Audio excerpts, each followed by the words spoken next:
Vamos falar aqui sobre abandono afetivo, um tema seríssimo que inclusive é crime, e quem traz esse assunto pra gente é a advogada doutora Glenda Gondim, que vem explicar as situações, quais são as penalidades, enfim, o que caracteriza esse abandono afetivo. E também teremos, para começar assim com tudo a nossa semana, um bolo vulcão para você, com todo o direito de recheio que você tem para essa semana, tá bom? Claro que tem muito mais a partir de agora aqui no Vida em Foco.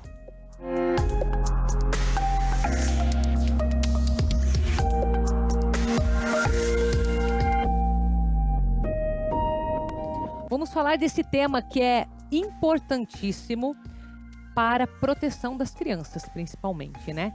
Porque quando a gente fala em abandono afetivo, nem sempre acontece somente com crianças que não têm um dos pais, como alguns podem pensar, não é isso mesmo? Doutora Glenda, seja bem-vinda, viu? Obrigada por estar aqui com a gente hoje. Obrigada, eu que agradeço. Boa tarde a todos. Boa tarde. Exatamente. Quando a gente fala em abandono afetivo, nem sempre a gente está falando numa criança que foi abandonada, né? Às vezes pelos fisicamente, pais. Distância, né? Exato. Muitas vezes o genitor, ele está próximo, mas ele simplesmente não dá aqui o afeto, ele não passa o afeto. E é importante até ressaltar que o abandono afetivo, ele pode ser o parental, como bem dito, em relação às crianças, e também o abandono afetivo em relação aos pais, quando idosos. Mas pensando aqui no abandono afetivo para com a criança, a gente precisa pensar que o pai, o pai, né, como os genitores, ele não é simplesmente responsável por questões financeiras para com o filho, mas também pela questão de afeto. Então é muito importante esta paternidade responsável. A gente sempre fala no direito que não é obrigado a amar, o direito não tem como obrigar alguém a amar, mas a paternidade responsável, o dever, o cuidado é essencial. Então, esta é a grande característica do abandono afetivo, que inclusive pode ensejar responsabilidade civil, danos morais que pode ser pago, né, por esse genitor que abandonou o seu filho. Olha só. Uma coisa que é interessante até trabalhar, que o abandono afetivo, ele muitas vezes pode estar relacionado com a alienação parental. Então eu queria fazer essa relação. Qual que é a relação da alienação com o abandono afetivo? Perfeito. Então, são dois temas que eles demonstram a preocupação hoje do direito para com a criança e o adolescente como sujeito de direito. Ou seja, como esse que merece atenção jurídica, porque ele é um sujeito de direito e ele merece proteção, ele precisa de atenção, ele precisa de carinho, ele precisa de afeto para o seu desenvolvimento. A alienação parental, ela acontece quando um genitor ou até o núcleo familiar desse genitor. Então, por exemplo, a mãe, os seus pais, os seus irmãos podem aqui ofender ou querer afastar a criança do outro núcleo familiar, que vai ser do genitor do pai ou dos pais desse pai, dos avós, dos irmãos deste pai também. Quando acontece, então, a alienação parental, é quando um genitor tenta afastar o outro genitor da criança. Quando há intenção de afastamento dessa criança, e pode acontecer com idoso também, não? Ou a alienação é só para filhos? Não, pode acontecer também a alienação. Porque a alienação é falsear, é afastar, é criar uma situação para fazer com que o genitor não conviva mais com a criança. E isso pode acontecer também com todas as pessoas. A gente vê, às vezes, até situações de pessoas por vingança querendo afastar a família de uma outra, né? Então, é um núcleo familiar. E é estranho quando a gente fala, até assustador quando a gente vê exemplos, né?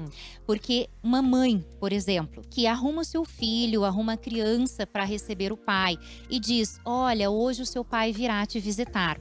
E é um sábado, a criança fica toda animada para receber o pai. Ela se veste, ela imagina uma série de coisas. Chega no final do dia, o pai não foi visitar. Mas é porque o pai visita no domingo. A visita do pai no domingo. E a mãe criou essa falsidade, a mãe criou essa situação. Isso acontece. Isso infelizmente acontece. E isso aí é um exemplo de alienação. Exatamente, isso é um exemplo de alienação psicológica, em que a criança, quando o pai chega no domingo, que é no dia seguinte, a criança não quer ir com o pai. Ela está criando um problema de distanciamento afetivo a partir da criança já, para que ela rejeite. Exatamente. E aí a criança guarda para si um abandono que não existiu. Sim. Ela guarda e não quer mais ter o convívio com o pai. E isto também é muito grave. E às vezes é esta alienação que acontece psicologicamente ou até alienação física, quando um dos genitores, ele muda a cidade de residência para ficar distante do pai ou dos avós. Ah, porque também dos avós também se Também. enquadra. Porque Olha a criança, só. ela precisa desse ninho familiar para o desenvolvimento dela, para o pleno desenvolvimento, ela precisa deste ninho, do convívio com a família. E qualquer retirada indevida, qualquer afastamento indevido, poderá ser punido.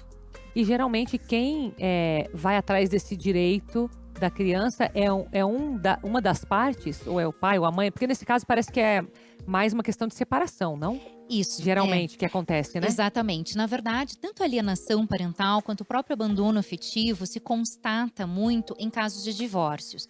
Na verdade, a alienação parental começou a ser estudada pela psicologia no mundo a partir da década de 90 para verificar o impacto psicológico para com os filhos. Como aquelas crianças e adolescentes se desenvolviam após o divórcio dos pais. E se percebeu que muitos pais, após o divórcio, abandonavam afetivamente essas crianças, esses adolescentes. E aí é que teria um problema. Exatamente. E às vezes acontecia a alienação parental. Então são dois temas que, de certa maneira, eles são conexos. Não são obrigatoriamente conexos, mas podem ser. Quando se cria essa situação do abandono afetivo, a criança passa a imaginar, ou quando por causa do divórcio realmente há um afastamento e o pai não convive adequadamente com essa criança ou esse adolescente. E vamos pegar uma situação, por exemplo, em que exista a união desses pais, eles estão dentro de um casamento, mas um dos dois está doente por depressão, por algum tipo de doença que se desconecta afetivamente do filho. Isso seria caracterizado como abandono afetivo ou não? Veja, nesse caso, não como uma ilicitude, por assim dizer, né? Seja uma ilicitude civil, a ensejar a responsabilidade civil, ou uma ilicitude criminal. Por quê? Porque ela não é voluntária. Ela não é voluntária. Então, o abandono afetivo, ele entra em consequências jurídicas quando existe essa voluntariedade. Quando o pai deliberadamente não convive com seu filho ou a mãe deliberadamente não convive com essa criança, com esse adolescente. Agora, quando acontece, infelizmente, que pode acontecer de uma situação drástica, um problema psicológico ou psiquiátrico do pai, aí ela seria um abandono, sim, porque essa criança não teria o afeto do pai, mas não no sentido de juridicamente ser considerado como contrário ao direito, porque é involuntário. Certo. Então tem que ter a intenção para ser caracterizada como crime. Exatamente. A gente tem, por exemplo, um caso de abandono afetivo que foi o primeiro caso de responsabilidade civil, de indenização. Que foi um caso em que um pai, ele deliberadamente não convivia com o filho. Na verdade, ele postergou durante 10 anos o reconhecimento do filho. Então, ele teve um relacionamento de mais ou menos 5 anos com uma mulher. Tiveram um filho desse relacionamento. Ele não reconheceu esse filho. Posteriormente, ele se casou, teve 3 filhos durante o casamento. E pela falta de carinho, pela falta de afeto e também de apoio financeiro, a mãe propôs uma ação de investigação de paternidade, que ele se recusava a fazer o exame de DNA, ele se recusava a estar presente. Quando ao final foi reconhecida a paternidade dele, ele já não tinha mais bens, ele se desfez dos bens para prejudicar essa outra filha, né, essa outra criança, e ela então propôs uma ação de indenização. E conseguiu uma indenização alta. Hoje não são nesses patamares. A indenização que ela conseguiu à época, isso foi em 2012, era de R$300 mil, porque se avaliou o patrimônio que ela havia perdido, as chances que ela havia perdido, porque ela não teve a mesma oportunidade que os irmãos, ela não fez os mesmos cursos, ela não teve os mesmos estudos. Então veja que o abandono afetivo, ele foi intencional.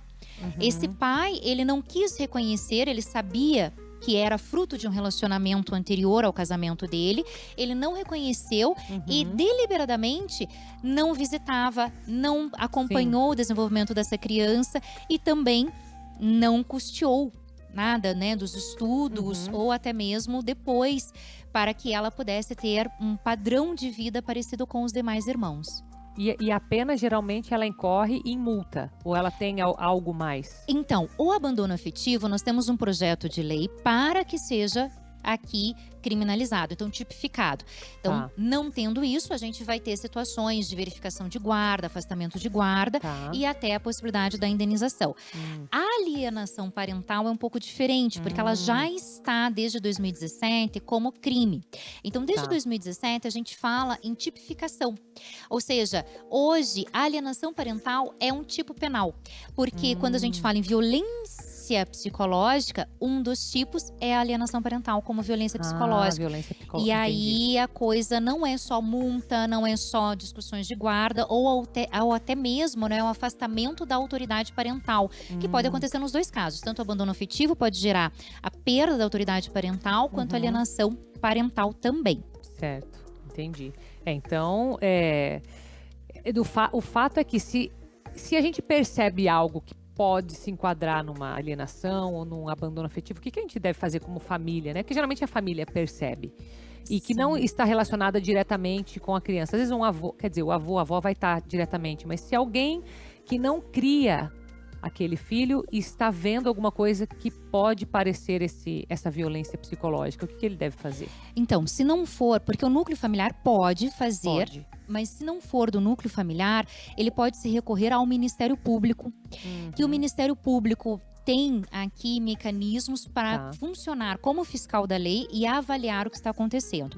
Também ele pode se recorrer ao Conselho Tutelar, que o Conselho Tutelar vai avaliar, vai ouvir esta criança para saber o que está acontecendo.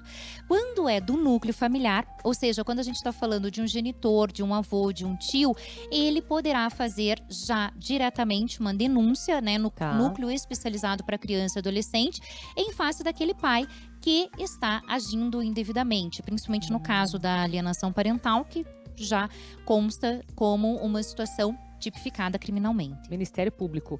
Mas nesse caso, ele precisa da intervenção de um advogado? Qual que é o caminho, o canal para chegar até lá? Então, para fazer a denúncia, ele não vai precisar procurar um advogado. Ele precisará aqui de recursos, no sentido de recursos intelectuais e não financeiros, né, de saber o que acontece. Então, ele pode ir diretamente em um núcleo que defende a criança e o adolescente. A gente tem esse tipo de delegacia especializada e lá fazer a denúncia, dizendo que está acontecendo esse afastamento, dizendo que um dos genitores está aqui criando situações, falseando situações para que a criança não tenha contato com os pais, não tenha contato com os avós. Então isso pode, né, tendo a situação de relação criminal, ser levado diretamente para o criminal, que daí vai ter a investigação. Quando a gente fala no cível, então, para avaliar, por exemplo, aquele genitor que ele quer uma guarda compartilhada, eventualmente que não tenha, ou que ele quer mais convivência com essa criança e com esse adolescente, ele terá no cível que se recorrer com um advogado a um processo de guarda, um processo de revisão, inclusive de convivência, se já tenha sido ali avaliado. Então, se eu estiver falando em um divórcio que foi fixado um período de convivência ou foi fixada a guarda, ele terá que se recorrer a um advogado para avaliar esta nova alteração de convivência, para avaliar essa alienação ou até esse abandono afetivo. E a indenização também é cível, e aí também tem que ser aqui recorrido com um advogado. Entendi. Só uma última pergunta para a gente fechar, não é especificamente da área de advocacia, mas você mencionou que na lei já se previu os danos psicológicos, né, do abandono afetivo e da alienação parental. E quando a gente olha para as duas, é parecido quando a consequência de uma criança, de um adolescente que passou por algum tipo de abandono, assim? Infelizmente são bem parecidos. Isso pode desenvolver na criança e no adolescente depressão, pode desenvolver situações de dificuldade para socializar, e a gente sabe muito bem que isso é extremamente importante para o desenvolvimento e para a vida adulta dessa criança ou do adolescente. Então a gente está falando aqui de problemas psicológicos e psiquiátricos graves que podem incorrer na dificuldade dessa criança ou adolescente, quando adulto, em criar laços afetivos, em criar situações sociais. Então ele pode ter problemas até de emprego, né? Problemas empregatícios, porque ele não consegue conviver adequadamente em sociedade. Porque ele sempre acha que alguém vai traí-lo, que alguém irá abandoná-lo. Então, isso cria situações bem complexas e dificultosas de convivência. Por isso a gravidade e por isso que a legislação acabou albergando, então trazendo esses temas para o direito, porque são temas que vão desenvolver problemas psicológicos, mas que o direito precisava de alguma maneira proteger essa criança ou adolescente, porque isso é o foco. Né? O foco é, a criança e o adolescente são sujeitos de direito e merecem proteção. E por merecerem proteção, precisam aqui ser atendidos com afeto, com carinho, para o pleno desenvolvimento. Com certeza. Obrigada, viu? E até lembrando que a gente está na Semana da Família agora, né? Essa semana, então, trazendo um tema bem relevante. Todos os seus contatos, doutora Glenda Gondim, estão aparecendo, o teu site está aparecendo ali para você que nos acompanha de todo o Brasil. Eu agradeço muito a sua presença aqui hoje, viu? Muito obrigada, viu? Eu que agradeço. Sempre bem-vinda. Muito obrigada. Uma ótima semana. Obrigada, igualmente.